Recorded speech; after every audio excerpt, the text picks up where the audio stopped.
Last part के and में song और एक बंदे के बीच में एक मैच स्टार्ट हो गया था। जो सॉन्ग था वो उस बंदे से फाइट करने के लिए तैयार था। जैसे ही वो बंदा सॉन्ग की स्पिरिट सोल को देखता है वो काफी ज्यादा हैरान हो जाता है और इसी के साथ ही हंसने लगता है और हंसते हंसते कहता है, तुम मेरे सामने कचरे के अलावा कुछ भी नहीं हो, तुम मेरा सामना कभी भी नहीं कर पाओगे। और हंसते हुए तुरंत ही अपनी मार्शल सोल को भी निकाल लेता है, यानी कि अपने बीस्ट ट्रांसफॉर्मेशन में आ जाता है और अपनी बीस्ट ट्रांसफॉर्मेशन में आने के बाद काफी ज्यादा पावरफुल रोर करता है। जबकि जो दूसरी तरफ जितने भी लोग होते हैं वो सभी कहने लगते हैं जो सॉन्ग है हमने उसके बारे में पता किया है, वो तो एक सपोर्टिव क्लास का वॉरियर है, तो आखिरकार वो फाइट कैसे कर सकता है, वो तो इस फाइट को बहुत ज़्यादा इजीली हार जाएगा, वो बिल्कुल भी इसके सामने नहीं टिक पाएगा। युआन जियान के सामने टिकना उसकी बस की बात नहीं है। युआन जियान काफ़ी ज़्यादा पावरफुल है, उसका सामना कोई भी इतनी आसानी से नहीं कर सकता। इसी के बाद कू को दिखाते हैं। जो कू होता है वो कहने लगता है ली युआन से, तुम मुझे बताओ आखिरकार कौन जीतेगा इन दोनों की फाइट में, तुम्हें क्या लगता है। इसी के साथ ही जो ली युआन होता है वो बोलता है, मुझे ऐसा लगता है जो यान जियान है वो इस फाइट को बहुत ज़्यादा इजीली जीत जाएगा, क्योंकि उसके पास एक बहुत ज़्यादा पावरफुल सोल है। चाहे हमारे दोस्त के पास यानी कि सॉन्ग के पास एक एसएसएस रैंक की सोल हो, लेकिन फिर भी उसकी जो अटैकिंग सोल की पावर है वो काफ़ी ज़्यादा है और उसकी अटैकिंग सोल काफ़ी ज़्यादा एग्रेसिव भी है। इसीलिए सॉन्ग के जीतने के चांसेस काफ़ी ज़्यादा कम हो जाते हैं। इसी के साथ ही अब फाइट का सीन दिखाते हैं। फाइट करते हुए वो दोनों काफ़ी ज़्यादा बातें कर रहे होते हैं और एक दूसरे को काफ़ी सारी धमकी दे रहे होते हैं। तभी जो जियान होता है वो बोलने लगता है, तुमको ऐसा लगता है कि तुम मुझे हरा दोगे तो तुम सबसे बड़े बेवकूफ़ हो, आज मैं तुम्हें मसल कर रख दूंगा, इस जगह पर तुम्हें मार डालूंगा मैं। लेकिन ये सुनने के बाद सॉन्ग चुप नहीं रहता और तुरंत ही बहुत ज़्यादा पावरफुल स्लैशेस को उसके ऊपर छोड़ देता है, जिससे उसकी बॉडी पर थोड़ा बहुत डैमेज आता है, जिससे वो और ज़्यादा गुस्सा हो जाता है और अपने एग्रेसिव फॉर्म में ही उसकी तरफ अटैक करने के लिए बढ़ जाता है। अभी हमें दिखाते हैं कू को। कू ली युआन से कहने लगता है, तुम बहुत ज़्यादा गलत हो, तुमने गलत सोचा, क्योंकि मुझे ऐसा लगा था तुम्हारी सोच सही होगी, लेकिन सॉन्ग काफ़ी ज़्यादा पावरफुल है, वो इजीली उसे टेक डाउन कर लेगा। जितनी भी पब्लिक होती है वो सॉन्ग के बारे में बात करते हुए कहती है, जिस टाइप का वो दिखता है उस टाइप की उसकी मार्शल सोल नहीं है। हमें लगा था उसकी कोई अटैकिंग टाइप मार्शल सोल होगी, लेकिन ये तो एक सपोर्टिव मार्शल सोल है। सपोर्टिव मार्शल सोल वाला बंदा कभी भी किसी अटैकिंग मार्शल सोल वाले बंदे के सामने नहीं टिक सकता। लेकिन सॉन्ग जो होता है वो अपनी पूरी कोशिश कर रहा होता है। सॉन्ग बोलता है, तुमने मेरे दोस्त को घायल करने की कोशिश करी थी और उसे बहुत ज़्यादा बुरे तरीके से जख्मी कर दिया था, मैं उसका बदला तुमसे ज़रूर लूंगा। लेकिन तभी जो दूसरी तरफ से जियान होता है वो कहने लगता है, तुम्हारा दोस्त भी मेरा कुछ नहीं बिगाड़ पाया था और तुम भी मेरा कुछ नहीं बिगाड़ पाओगे और तुम्हारी हालत भी मैं तुम्हारे दोस्त की तरह कर दूंगा। बस तुम अपने दोस्त से थोड़े ज़्यादा पावरफुल हो और ज़्यादा कुछ भी नहीं, तुम्हें भी मैं बहुत ज़्यादा इजीली हरा सकता हूँ। अब वापस से हमें दिखाते हैं जो उसके विंड ब्लेड्स होते हैं वो वापस से जो जियान का मॉन्स्टर बीस्ट होता है उसको और ज़्यादा बुरे तरीके से जख्मी कर देते हैं, जिसे देखकर अब ली युआन भी बोलने लगता है, सही में जो सॉन्ग है उसकी मास्टर सोल काफ़ी ज़्यादा पावरफुल है, मैंने नहीं सोचा था उसका स्पिरिट बीस्ट इतना ज़्यादा पावरफुल होगा, सही में इसका स्पिरिट बीस्ट तो अमेजिंग है। इसी के बाद अब इन दोनों के बीच में वापस से फाइट स्टार्ट हो जाती है, जिसके बाद ये दोनों ही अपने चारों तरफ एक बहुत बड़े रिंग को बना लेते हैं और ये स्पेस काफ़ी ज़्यादा बड़ा होता है, इससे ये दोनों ही बाहर नहीं निकल सकते थे जब तक ये फाइट एंड नहीं होती। जबकि अब हमें सॉन्ग को दिखाते हैं। सॉन्ग बोल रहा होता है कि तुम्हें ऐसा लगता है अगर तुम मुझे मार सकते हो तो आ जाओ, मैं भी देखना चाहता हूँ आखिरकार तुम्हारी जो स्ट्रेंथ है वो कितनी ज़्यादा है, तुम्हारा जो ये पावरफुल बीस्ट है ये कितना ज़्यादा स्ट्रॉन्ग है। जियान का बीस्ट जितना ज़्यादा बुरे तरीके से जख्मी था उतना ही ज़्यादा गुस्से में भी था और वो काफ़ी ज़्यादा पावर को रिलीज़ कर रहा होता है अपनी बॉडी से, जिसे देखकर अब तो कू भी काफ़ी ज़्यादा हैरान होता है। कू बोलता है, अगर एक बार यहाँ पर सॉन्ग उसके हाथ में आ गया तो उसके बाद सॉन्ग के बचने के कोई भी चांसेस नहीं है। लेकिन इस बार जो ये पावरफुल पंच को यूज़ कर रहा है ये कोई नॉर्मल पंच नहीं है, बल्कि ये एक माउंटेन ब्रेकिंग फीस्ट है और तुरंत ही वो अपने माउंटेन ब्रेकिंग फीस्ट स्किल का यूज़ कर देता है। तभी जो जियान होता है वो बोलता है, चलो ठीक है अब तुम मेरे इस अटैक से बचो, अगर तुम इस अटैक से बच जाते हो मान जाऊंगा कि तुम काफ़ी ज़्यादा स्ट्रांग हो और तुम अपनी सिटी के नंबर 1 कहलाने के लायक हो, लेकिन अगर तुम इस फीस्ट को नहीं रोक पाते तो तुम बिल्कुल भी इसके लायक नहीं हो। जैसे ही वो फीस्ट उसके ऊपर करता है वो अपनी काफ़ी सारी पावर्स को यूज़ करता है इस फीस्ट को रोकने में, लेकिन फिर भी ये फीस्ट उसे काफ़ी ज़्यादा बुरी तरीके से जख्मी कर देता है। हम देख पाते हैं उसने अपनी पूरी स्ट्रेंथ का यूज़ किया था इस फीस्ट को मारने में, लेकिन सॉन्ग के पास एक एडवांटेज था, वो हवा में उड़ रहा था, जिस वजह से वो उसके इस फिस्ट को बहुत ज़्यादा इजीली ही हवा में काउंटर कर लेता है। और जब वो काउंटर करता है उसे लगता है कि ये फिस्ट अब उसका कुछ भी नहीं बिगाड़ सकता, लेकिन तभी वो वापस से उसके ऊपर इसी फिस्ट का अटैक करने के लिए आगे बढ़ता है और उससे कहता है, तुम्हें लगा था कि तुम बच जाओगे, लेकिन ये तुम्हारी गलतफहमी थी, और तुरंत ही अपने इस अटैक को कर उसे नीचे की तरफ फेंक देता है। लेकिन जो सॉन्ग होता है वो नीचे गिरते गिरते भी खुद को संभालने की कोशिश करता है, लेकिन वो जब संभल रहा होता है उसी टाइम पर जो जियान होता है वो उसके ऊपर मल्टीपल पंचेस का यूज करता है और काफी सारे पंचेस उसे मारने लगता है, जिससे जो उसके फेदर होते हैं वो बहुत ज्यादा बुरे तरीके से डैमेज हो जाते हैं और इसी के साथ ही अब वो डायरेक्टली नीचे हिट हो जाता है जमीन पर। और अब जियान स्माइल करता हुआ कहता है, तुम जैसे कचरे का कोई भी मेरे जैसे टैलेंटेड इंसान के साथ मुकाबला नहीं है। तुम जैसे को तो मैं अपने हाथों से ही मसल कर रख देता हूँ। तुम कचरे लोग मेरे सामने बिल्कुल भी नहीं टिक सकते। और तुरंत ही ऊपर से एक बहुत ज्यादा ऊंची जंप लेता है और उसको एक जोरदार फीस से अटैक करता है और उससे बोलता है, कमीने इंसान, तुमने क्या सोचा था तुम मुझे हरा लोगे? लेकिन ऐसा कभी भी नहीं हो सकता। हमें दिखाते हैं जो सॉन्ग है उसकी हालत काफी ज्यादा खराब हो जाती है इस फिस्ट के लगने के बाद, लेकिन अभी भी वो बिल्कुल भी शांत नहीं हुआ था, बल्कि वो लगातार अब उसके ऊपर अटैक किए जा रहा था। वो सॉन्ग को लगातार जख्मी कर रहा था। दूसरी तरफ जो रेफरी होता है वो भी इस मैच में विनिंग को अनाउंस नहीं कर रहा था, यानी कि विनर अनाउंस नहीं कर रहा था। वो भी ये सब बैठकर देख रहा था, जैसे उसे समझ में ही ना आ रहा हो। कुछ लोग इस जगह पर कहने लगते हैं, अगर थोड़ी देर तक जियान उसे इसी तरीके से मारता रहा तो जरूर उसकी हालत खराब हो जाएगी और वो मारा भी जा सकता है। अब वो बिल्कुल भी उसके सामने फाइट नहीं कर पा रहा है, उसे छोड़ देना चाहिए। लेकिन जो जियान होता है वो कहता है, आज मैं तुम्हें बहुत ज्यादा बुरे तरीके से मारूंगा, तुम्हें सबक सिखाऊंगा, आखिरकार तुमने किसके साथ पंगा लिया है। तुम्हें यहाँ पर मेरे साथ बिल्कुल भी पंगा नहीं लेना चाहिए था। और काफी ज्यादा एग्रेशन में उसके ऊपर हमला करने लगता है, जिसको देखकर जो कू होता है वो बोलता है, इस रेफरी को जाकर कोई समझाओ कि ये इस मैच के विनर को डिक्लेयर कर दे। जो सॉन्ग है वो हार चुका है, अगर वो थोड़ी देर तक और ऐसे ही रहा तो वो मारा जाएगा। इस रेफरी को समझाओ। और वो तुरंत ही रेफरी की तरफ दौड़ने लगता है, लेकिन ली युआन उसे रोकता है और उससे कहता है, तुम वहां पर मत जाओ, तुम्हारी बदले मैं उस जगह पर जा रहा हूँ। और अब हमें दिखाते हैं सॉन्ग की हालत को, जो कि काफी ज्यादा खराब हो चुकी थी। और इसी के साथ ही जो रेफरी होता है वो भी अनाउंस कर देता है, जो जियान है वो इस मैच को जीत चुका है। सॉन्ग काफी ज्यादा बुरे तरीके से जख्मी है, इसीलिए इसके जो भी दोस्त इस जगह पर है वो इसे हॉस्पिटल ले जा सकते हैं। और अब इसे हॉस्पिटल ले जाया जाने वाला था, लेकिन अभी भी इनकी बीच ट्रांसफॉर्मेशन जो थी वो पूरी तरीके से टूटी नहीं थी। जबकि अब तुरंत ही इस जगह पर वांग की एंट्री होती है। वांग आते ही अपनी पावर का यूज करता है और उसे काफी ज्यादा दूर फेंक देता है। इसी के साथ उससे ये भी कहने लगता है, तुम्हें इस तरीके से रूल्स को ब्रेक नहीं करना चाहिए था, इसके लिए तुम्हें पनिशमेंट भी मिलेगी।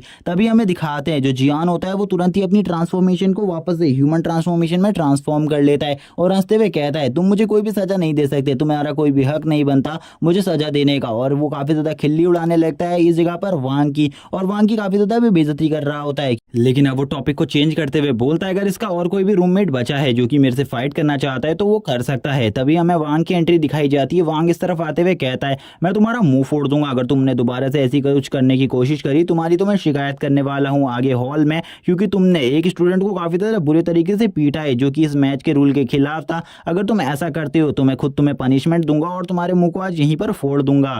लेकिन ऐसी बात सुनने के बाद तुरंत ही वो कहने लगता है, वैसे भी तुम मुझे चैलेंज नहीं दे सकते, क्योंकि जो तुम्हारा रैंक है वो मुझसे काफी ज्यादा है। अगर तुम्हें चैलेंज ही देना है तो मुझे नहीं, गू को चैलेंज दो, क्योंकि तुम उससे हारे हुए हो। और वो उसकी काफी ज्यादा बेइज्जती करता है इसके बाद, और उससे कहता है, तुरंत ही इस जगह से निकल जाओ, क्योंकि तुम्हारी इस जगह पर कोई भी जरूरत नहीं है। तुम्हें तो इस जगह पर किसी ने भी नहीं बुलाया है और ना ही सॉन्ग को तुम्हारी मदद की जरूरत थी। ये बात को सुनने के बाद वांग को काफी ज्यादा गुस्सा आता है, लेकिन वांग इस बात पर कुछ भी नहीं कह सकता था, ना ही वांग उसे चैलेंज दे सकता था, क्योंकि वांग का रैंक जो था उससे काफी ज्यादा था, क्योंकि वांग सेकंड या थर्ड रैंक पर है।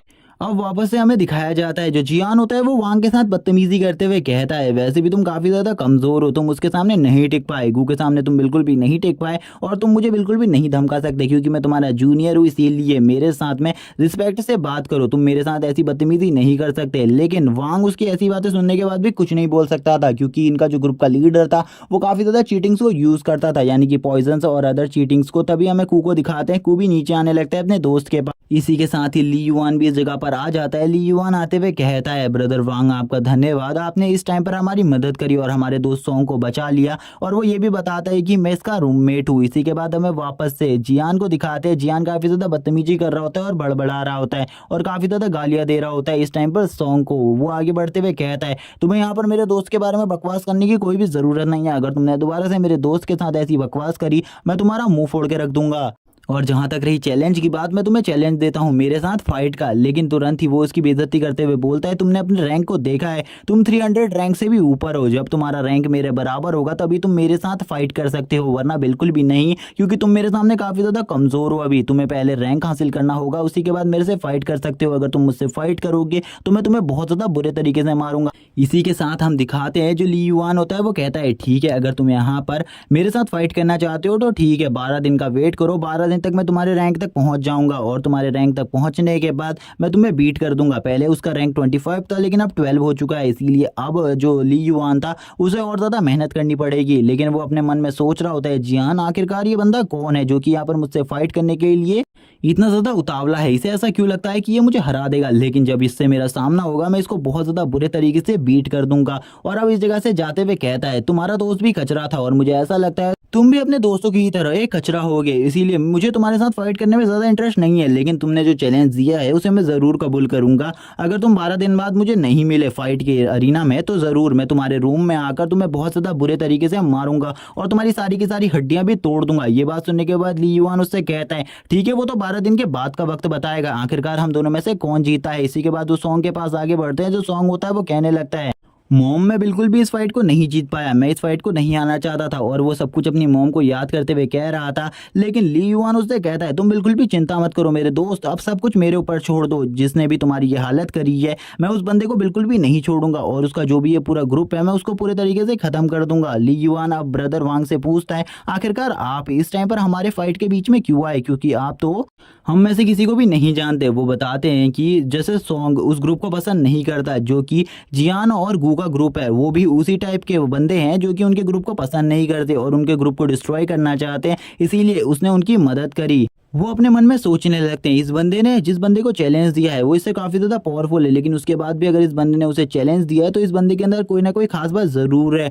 और इस खास बात को मैं ज़रूर देखूंगा उस मैच में। मुझे ऐसा लगता है कि ये बंदा वही है जो कि मेरा एक अच्छा दोस्त बनने के काबिल है। और ये सब वो सोच रहे होते हैं, लेकिन तभी जो ली युआन होता है वो कहने लगता है हम आपसे बाद में बात करेंगे, अभी मुझे जाना होगा क्योंकि मेरा जो दोस्त है वो काफ़ी ज़्यादा बुरे तरीके से जख्मी है, मुझे इसे निजी अस्पताल में लेकर जाना है। और इसी के साथ ही जो ब्रदर वांग होते हैं वो कहते हैं तुम बिल्कुल भी चिंता मत करो, तुम उस जगह पर चले जाओ, उस जगह पर एक बेड खाली करवा दिया है मैंने, उस जगह पर तुम्हारे दोस्त को कोई भी तकलीफ नहीं होगी। मैंने इन सब चीज़ों के बारे में पहले ही सारी बातें कर ली हैं उस जगह पर। अब हमें हॉस्पिटल का सीन दिखाया जाता है। जो हॉस्पिटल होता है उसके अंदर ये दोनों अपने दोस्त का इलाज करवा रहे होते हैं। इसके दोस्त की काफ़ी ज़्यादा बुरी हालत होती है, उसकी जो बॉडी थी उससे काफ़ी ज़्यादा खून बह चुका था, उसके हाथ पैर दोनों ही टूट चुके थे और अब उसका जो पेट था उसमें भी काफ़ी ज़्यादा बुरी चोटें आई थी, यानी कि उसकी सारी की सारी मसल्स भी बहुत ज़्यादा बुरे तरीके से डैमेज थी। तभी जो कू होता है वो ली युआन से कहता है क्या तुमने जो बाहर अरीना में चीज़ें कही थी उन सब चीज़ों के लिए तुम पूरी तरीके से सीरियस हो, क्योंकि मुझे ऐसा बिल्कुल भी नहीं लगता कि तुम कभी भी अरीना में जाकर फाइट करोगे। लेकिन ली युआन अब उसे बताता है वो ज़रूर अरीना में जाकर फाइट करेगा और उसका जो पहला मैच है वो कल से स्टार्ट हो जाएगा, क्योंकि वो जियान से बदला लेना चाहता है। इसी के बाद अब हमें अब नेक्स्ट डे का सीन दिखाते हैं। नेक्स्ट डे जो ली युआन होता है उसका आज पहला मैच था। ली युआन के पहले मैच के लिए ज़्यादा लोग नहीं आए थे उसे देखने के लिए, लेकिन जो उसका अपोनेंट था वो 262 पर था।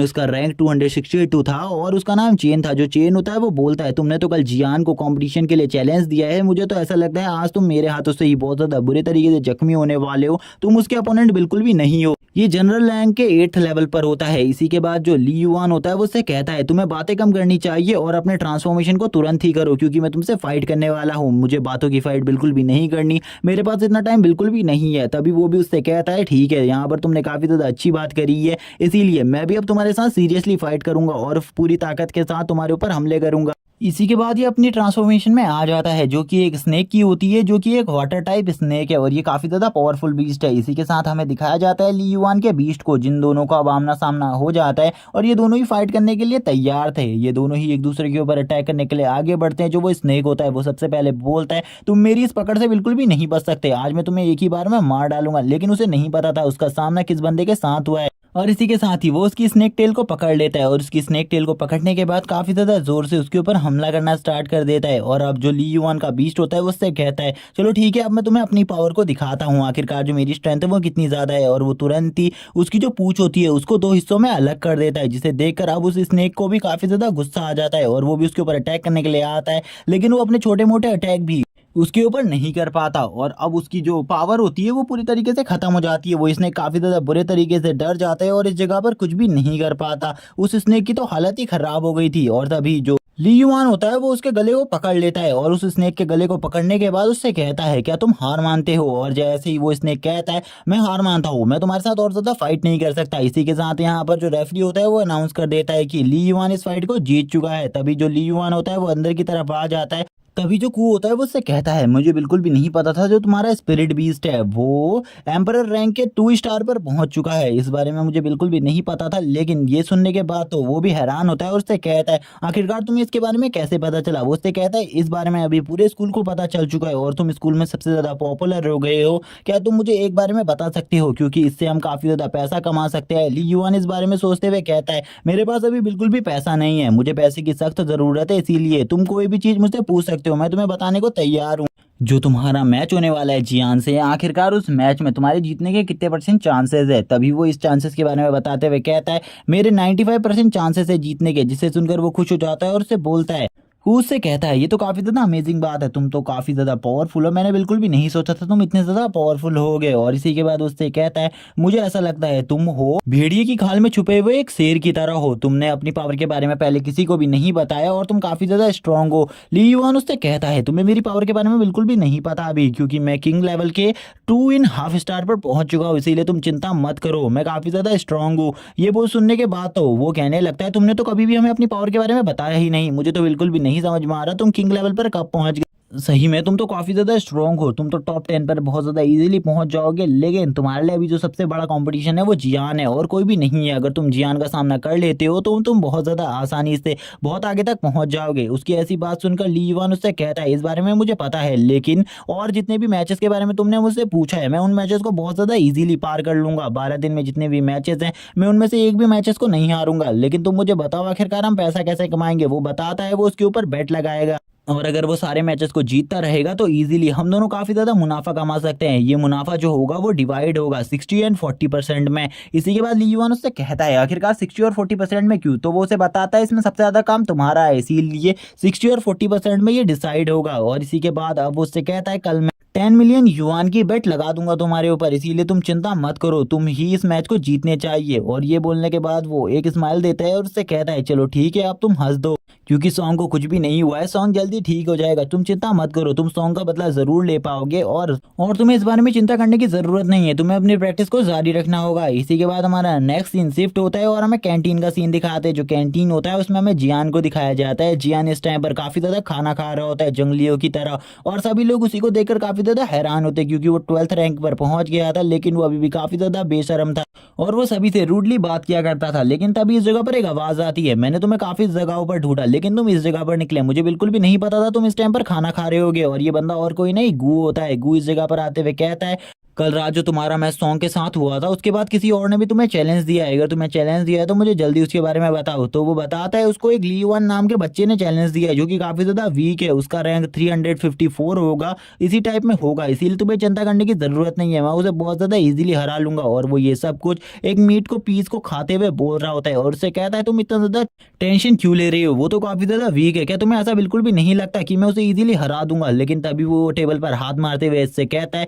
तुम्हें क्या पता है, तुम्हें क्या लगता है जो वो ली युआन नाम का लड़का है वो तुम्हारे रैंक तक नहीं पहुंच पाएगा, आज ही वो 262 रैंक पर पहुंच गया है, इसीलिए तुम चिंता मत करो, जल्दी वो तुम्हारा अपोनेंट बन जाएगा और तुम्हारे लिए एक बहुत बड़ी दिक्कत खड़ी कर सकता है, इसीलिए मैं चाहता हूं तुम उसे मैच से पहले ही मार डालो। लेकिन अगर तुम मैच से पहले उसे नहीं मारना चाहते तो मैं चाहता हूं कि मैच में उसकी हालत को काफी ज्यादा बुरा कर दो और अपनी प्रैक्टिस को स्टार्ट कर दो, क्योंकि मुझे ऐसा लगता है जो वो लड़का है वो बिल्कुल भी नहीं रुकने वाला और वो तुम्हें काफी ज्यादा अच्छी टक्कर देगा। जिसे सुनकर जियान कहने लगता है अगर तुम्हें ऐसा लगता है तो सही में वो बंदा काफी ज्यादा पावरफुल होगा, तुमने शायद से आज उसकी फाइट देखी होगी, लेकिन अगर तुम्हें ऐसा लगता है तुम मेरे सामने ऐसी बातें करोगे और मुझे डरा लोगे तो बिल्कुल भी ऐसी बात नहीं है, मैं बिल्कुल भी नहीं डरने वाला और उस बंदे को मैं बहुत ज्यादा इजीली हरा दूंगा। और इसी के साथ ही गू इस जगह से चला जाता है और उससे कहता है ठीक है अगर तुम उसे हरा सकते हो तो ठीक है, लेकिन ध्यान देना फाइट में।